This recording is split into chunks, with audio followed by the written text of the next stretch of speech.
ಇಂದು ಚಾಮರಾಜನಗರದ ಶಿಕ್ಷಕರ ಭವನದಲ್ಲಿದ್ದೇವೆ. ಇವತ್ತಿನ ವಿಶೇಷ ಕಾರ್ಯಕ್ರಮದಲ್ಲಿ ಜಿಲ್ಲಾ ಪ್ರಧಾನ ಕಾರ್ಯದರ್ಶಿಗಳಾದಂಥ ಮಾಧುಸ್ವಾಮಿ ಅವರಿದ್ದಾರೆ. ನೀವೆಲ್ಲ ಕೂಡ ಭಾಳ ಚಿರಪರಿಚಿತರು.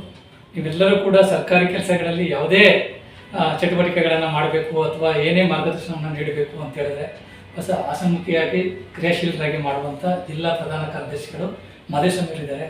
ಇವತ್ತೇನು ಇವ್ರನ್ನ ವಿಶೇಷವಾಗಿ ನಾವು ಭೇಟಿ ಮಾಡ್ತಾ ಇದ್ದೀವಿ ಅಥವಾ ವಿಚಾರಿಸ್ತಾ ಇದ್ದೀವಿ ಅಂತ ಹೇಳಿದ್ರೆ, ಕರ್ನಾಟಕ ರಾಜ್ಯ ಪ್ರಾಥಮಿಕ ಶಾಲಾ ಶಿಕ್ಷಕರ ಸಂಘ ಮತ್ತು ಜಿಲ್ಲಾ ಘಟಕ ಇವರು ಪ್ರತಿಭಟನೆಯನ್ನು ಇಂದು ಬೃಹತ್ತಾಗಿ ಹಮ್ಮಿಕೊಂಡಿದ್ದಾರೆ.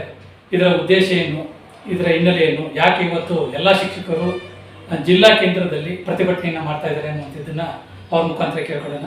ಅವ್ರ ಈ ಕಾರ್ಯಕ್ರಮಕ್ಕೆ ನಾನು ಪ್ರೀತಿಯಿಂದ ಸ್ವಾಗತವನ್ನು ಬಯಸ್ತೇನೆ. ಸರ್, ಸ್ವಾಗತ. ನಮಸ್ತೆ ಸರ್. ಸರ್, ಇವತ್ತು ಕರ್ನಾಟಕ ರಾಜ್ಯ ಪ್ರಾಥಮಿಕ ಶಾಲಾ ಶಿಕ್ಷಕರ ಸಂಘ ಜಿಲ್ಲಾ ಘಟಕ ವತಿಯಿಂದ ನೀವು ಬೃಹತ್ತಾದಂಥ ಒಂದು ಪ್ರತಿಭಟನೆಯನ್ನು ಇವತ್ತು ಜಿಲ್ಲಾಡಳಿತ ಮುಂಭಾಗದಲ್ಲಿ ಏರ್ಪಡಿಸಿದ್ದೀರಿ.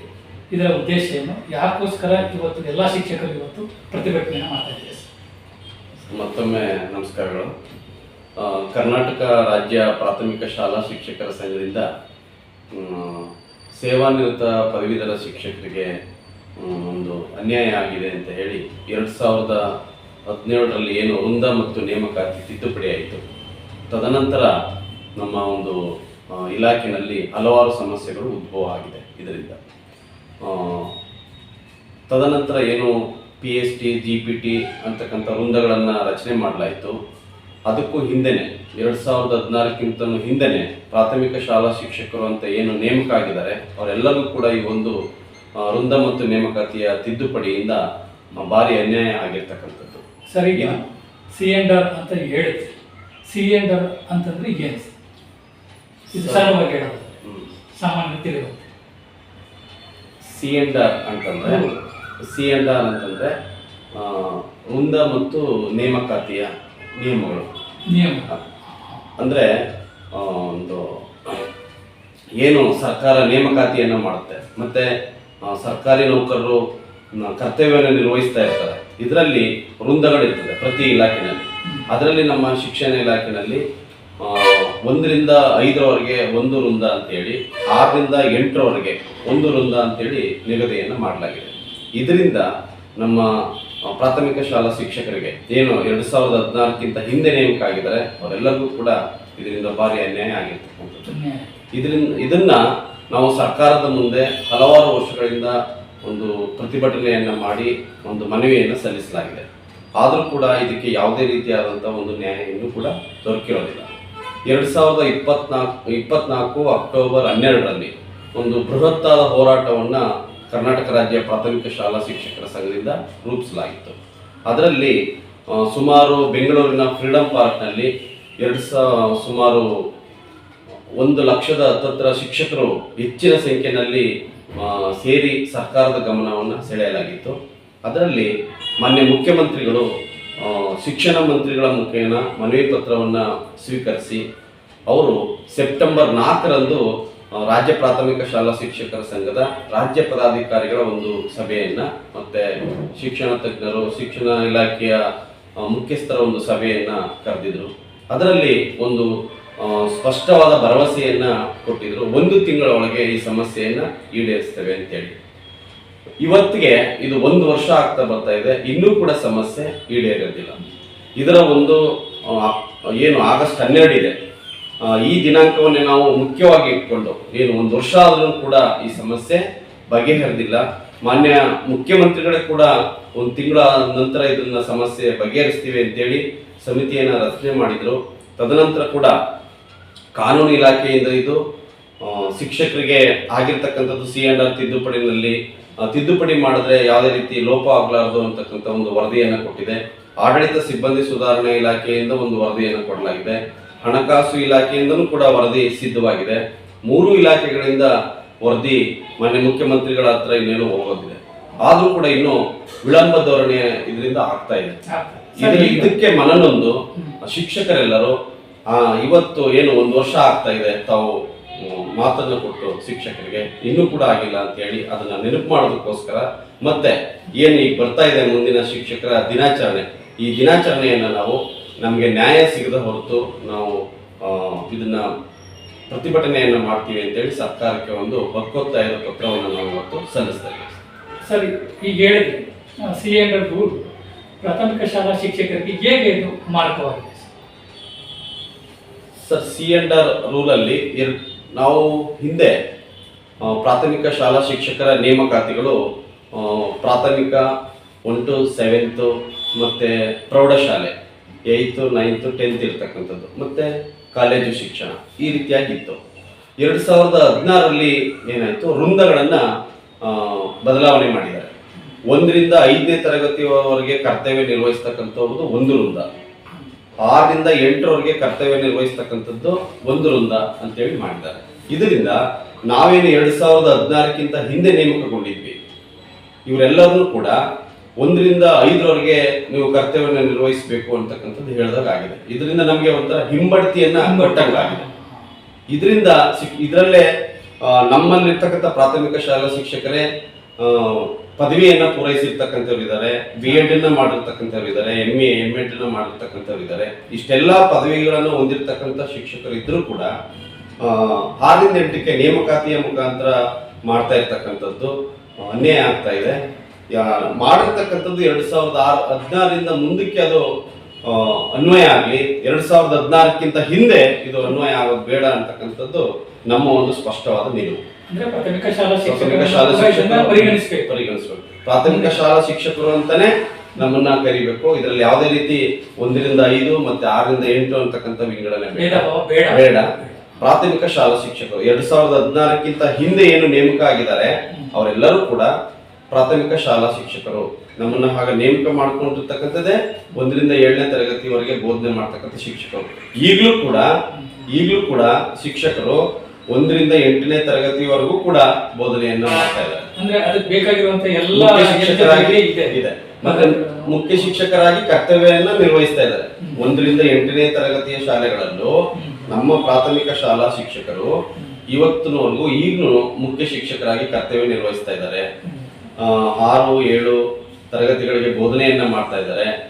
ಹಾಗಿದ್ರೂ ಕೂಡ ಸರ್ಕಾರದ ಒಂದು ನಿಯಮದಲ್ಲಿ ನಮ್ಮನ್ನ 1ರಿಂದ 5ರ ಶಿಕ್ಷಕರು ಅಂತಷ್ಟೇ ಪರಿಗಣಿಸಲಾಗಿದೆ. ಇದು ವರ್ಗಾವಣೆ ಸಂದರ್ಭದಲ್ಲಿ, ಹೆಚ್ಚುವರಿ ಸಂದರ್ಭದಲ್ಲಿ ನಾವು ಯಾವುದೇ ರೀತಿಯಾದಂತಹ ಒಂದು ಅನುಕೂಲಗಳು ಶಿಕ್ಷಕರಿಗೆ ಆಗ್ತಾ ಇಲ್ಲ, ಅನಾನುಕೂಲಗಳೇ ಇದರಿಂದ ಹೆಚ್ಚಾಗ್ತಾ ಇರ್ತಕ್ಕಂಥದ್ದು. ಸೊ ಈಗ ಸರ್ಕಾರಕ್ಕೆ ಮನವಿ ಕೊಟ್ಟಂತ ಸಂದರ್ಭದಲ್ಲಿ ಇದನ್ನ ಪರಿಗಣಿಸಲಿಲ್ಲ ಅಂತಂದ್ರೆ ನಿಮ್ಮ ಮುಂದಿನ ಹೋರಾಟದ ಬಗ್ಗೆ ಏನಿರುವಂತ ತಗೊಳ್ತೀವಿ? ಸರ್, ಈಗಾಗಲೇ ಕರ್ನಾಟಕ ರಾಜ್ಯ ಪ್ರಾಥಮಿಕ ಶಾಲಾ ಶಿಕ್ಷಕರ ಸಂಘ ಒಂದು ಬಲವಾದಂತ ಒಂದು ನಿರ್ಧಾರವನ್ನು ತಗೊಂಡಿದೆ. ಜುಲೈ 20ನೇ ತಾರೀಕು ಕೂಡ ಒಂದು ರಾಜ್ಯ ಕಾರ್ಯಕಾರಿ ಸಮಿತಿ ಸಭೆಯನ್ನ ಸೇರಲಾಗಿತ್ತು. ಆ ಸಭೆಯಲ್ಲೂ ಕೂಡ ಒಂದು ನಿರ್ಧಾರವನ್ನು ತೆಗೆದುಕೊಳ್ಳಲಾಗಿದೆ. ಮೊನ್ನೆನೂ ಕೂಡ ರಾಜ್ಯ ಕಾರ್ಯಕಾರಿ ಸಮಿತಿ ಸಭೆ ಗೂಗಲ್ ಸಭೆಯಲ್ಲಿ ತೀರ್ಮಾನ ಆಗಿದೆ. ಆಗಸ್ಟ್ 12ನೇ ತಾರೀಕು ಒಂದು ರಾಜ್ಯಾದ್ಯಂತ ಸಾಂಕೇತಿಕವಾದಂಥ ಪ್ರತಿಭಟನೆ ನಡೀಲಿ. ಇದ್ರ ಮುಂದಕ್ಕೆ ಇವತ್ತಿನಿಂದ ಸರ್ಕಾರ ಈ ಕಡೆ ಗಮನ ಹರಿಸಿ ಇನ್ನೊಂದು ವಾರದೊಳಗಡೆ ಏನಾದರೂ ಇದರಿಂದ ಒಂದು ಒಳ್ಳೆಯ ತೀರ್ಮಾನಗಳು ಸರ್ಕಾರದಿಂದ ನಮಗೆ ಸ್ಪಷ್ಟವಾದ ತೀರ್ಮಾನಗಳು ಬರಲಿಲ್ಲ ಅಂತಂದ್ರೆ ನಾವು 25 ಆಗಸ್ಟ್ 25ರಿಂದಲೇ ನಾವು ಒಂದು ಇದಕ್ಕೆ ಪ್ರತಿಭಟನೆಗೆ ಇಳಿತಕ್ಕಂಥದ್ದು. ಏನು ಶಿಕ್ಷಕರ ದಿನಾಚರಣೆವರೆಗೆ ಸೆಪ್ಟೆಂಬರ್ 3ನೇ ತಾರೀಕೆ ಬೆಂಗಳೂರಿನ ಫ್ರೀಡಂ ಪಾರ್ಕ್ನಲ್ಲಿ ಇಡೀ ರಾಜ್ಯಾದ್ಯಂತ ಶಿಕ್ಷಕರ ಸಂಘದ ಪ್ರತಿನಿಧಿಗಳು ಅಹೋರಾತ್ರಿ ಧರಣಿಯನ್ನ ನಡೆಸಬೇಕು. ನ್ಯಾಯ ಸಿಗುವವರೆಗೂ ಕೂಡ ಹೋರಾಟ ಅಂತಕ್ಕಂಥ ಒಂದು ನಿರ್ಧಾರಕ್ಕೆ ಬರಲಾಗಿದೆ ಸರ್. ಹೌದು ಸರ್, ಯಾಕೆಂತ ಹೇಳಿದ್ರೆ ಇವತ್ತು ಎಲ್ಲಾ ಇಲಾಖೆಗಳನ್ನು ಗಮನಿಸ್ತಾ ಬಂದ್ರೆ ಎಲ್ಲರಿಗೂ ಕೂಡ ನ್ಯಾಯ ಸಿಗ್ತಾ ಇದೆ. ಶಿಕ್ಷಕರು ಅಂತ ಬಂದಾಗ ಎಲ್ಲೋ ಒಂದ್ ಕಡೆ ಬಹಳಷ್ಟು ಸ್ಥಿತಿಯನ್ನ ಗಮನಿಸಿದಾಗ ಆ ಧೋರಣೆ, ಸರ್ಕಾರ ಧೋರಣೆ ಶಿಕ್ಷಕರ ಮೇಲೆ ತೋರಿಸ್ತಾ ಇದೆ ಅನ್ನುವಂತೆ. ಸರ್, ನೀವು ಜಿಲ್ಲಾ ಅಧ್ಯಕ್ಷರಾಗಿ, ಪ್ರಾಥಮಿಕ ಶಾಲಾ ಜಿಲ್ಲಾ ಪ್ರಧಾನ ಕಾರ್ಯದರ್ಶಿಗಳಾಗಿ ತಾವು ಈ ಮಟ್ಟದ ಕಾರ್ಯಕಾರ್ಯವನ್ನ ಮಾಡುವಂತ ಸಂದರ್ಭದಲ್ಲಿ ನಿಮ್ಮ ಶಿಕ್ಷಕರ ಬೆಂಬಲ ಮತ್ತು ಅವರ ನಿಲುವುಗಳು ಹೇಗಿದೆ? ನಾವು ಮೊನ್ನೆ ಶನಿವಾರ ಮಧ್ಯಾಹ್ನ ಒಂದು ಜಿಲ್ಲಾ ಕಾರ್ಯಕಾರಿ ಸಮಿತಿಯನ್ನ ನಮ್ಮ ಜಿಲ್ಲಾಧ್ಯಕ್ಷರಾದಂಥ KS ಮಾದಪ್ಪ ಅವರ ಅಧ್ಯಕ್ಷತೆಯಲ್ಲಿ ಒಂದು ಸಭೆಯನ್ನು ಸೇರಿ ಜಿಲ್ಲೆಯ ಎಲ್ಲ ತಾಲೂಕು ಅಧ್ಯಕ್ಷಗಳು ಮತ್ತು ಪದಾಧಿಕಾರಿಗಳು, ನಿರ್ದೇಶಕರು ಒಂದು ತೀರ್ಮಾನವನ್ನು ಮಾಡಿ ಏನು ನಮ್ಮ ಈ ದಿನ ಆಗಸ್ಟ್ 12ನೇ ತಾರೀಕು ರಾಜ್ಯ ಸಂಘ ಕರೆಯನ್ನು ಕೊಟ್ಟಿದೆ. ಅದಕ್ಕೆ ನಮ್ಮ ಜಿಲ್ಲೆಯಲ್ಲೂ ಕೂಡ ನಾವು ಇದನ್ನ ಪ್ರತಿಭಟನೆಯನ್ನು ಪರಿಣಾಮಕಾರಿಯಾಗಿ ಮಾಡಬೇಕು ಅನ್ನುವಂಥ ತೀರ್ಮಾನವನ್ನು ತೆಗೆದುಕೊಂಡಿದ್ದೀವಿ. ಅದರಂತೆ ಏನು ನಮ್ಮ ಶಾಲಾ ಕರ್ತವ್ಯವಿದೆ 4:30ಕ್ಕೆ ಮುಗಿಸಿ ನಮ್ಮ ಜಿಲ್ಲಾ ಆಡಳಿತ ಭವನ ಮುಂಭಾಗ ಹೆಚ್ಚಿನ ಸಂಖ್ಯೆಯಲ್ಲಿ ಶಿಕ್ಷಕರು ಸೇರಬೇಕು ಅನ್ನುವಂಥ ತೀರ್ಮಾನವನ್ನು ತಗೊಂಡಿದ್ದೀವಿ. ನಮ್ಮ ಎಲ್ಲ ತಾಲೂಕು ಅಧ್ಯಕ್ಷರು ಇದಕ್ಕೆ ಶ್ರಮವನ್ನು ಹಾಕಿ ಆಯಾ ತಾಲೂಕು ಘಟಕಗಳ ಮುಖಾಂತರ ಜಿಲ್ಲಾ ಘಟಕಗಳ ಮುಖಾಂತರ ಕರೆಯನ್ನು ಕೊಡಲಾಗಿದೆ. ಇವತ್ತು 4:30ಕ್ಕೆ ನಾವು ಜಿಲ್ಲೆಯ ಹೆಚ್ಚಿನ ಶಿಕ್ಷಕರು ಅಲ್ಲಿ ಸೇರಿ ಮಾನ್ಯ ಜಿಲ್ಲಾಧಿಕಾರಿಗಳ ಮುಖಾಂತರ ಮಾನ್ಯ ಮುಖ್ಯಮಂತ್ರಿಗಳಿಗೆ ಮನವಿಯನ್ನು ಕೊಡ್ತಾ ಇದ್ದೀವಿ. ಮನವಿ ಅಂದ್ರೆ ಇದು ಅಂತಿಮವಾದಂತ ಒಂದು ಮನವಿ.